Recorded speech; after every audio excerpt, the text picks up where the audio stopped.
In today's video, I'm going to teach you how to disconnect a linked account on Udemy on desktop. Here's the key thing to know right up front. On the desktop web version of Udemy, there isn't a direct option to completely unlink a social login like Google, Facebook, or Apple. Those third-party connections stay tied to your Udemy account behind the scenes. What you can do, however, is change the way you sign in so you no longer rely on that provider. This gives you the same practical result. You stop using the social login and sign in with your email instead. Start by making sure your Udemy account has a verified email address that you personally control. This is essential because your email becomes your reliable way in.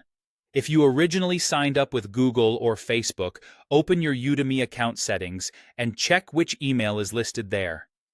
If you see a prompt to verify, send yourself the verification and complete it from your inbox. Confirm that you can receive messages at that address and keep that inbox accessible, because it's how Udemy will send login codes or password resets. Next, change how you log in. There are two common routes. If your account supports it, you can have a password set up for traditional email and password sign-in. Some users who created their account through a social provider may need help from support to enable a password on the account, so reach out if you don't see the option. Alternatively, you can use passwordless email login. On the sign-in page, choose the option to continue with email and follow the prompts to receive a one-time verification code.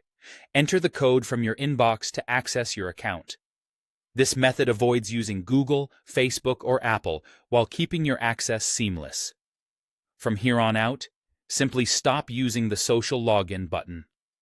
Each time you sign in, pick the email method, either with your password if you have one, or with the verification code.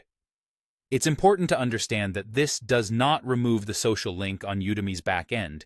It just means you're no longer relying on that provider to access your account. Functionally, you've disconnected your day-to-day login from the social platform. To recap, verify an email address you control in your account settings, set up a password if available, or use passwordless email login, and then always sign in with email going forward. This approach lets you avoid the social login without actually removing the connection on Udemy's side, giving you control and consistency every time you log in.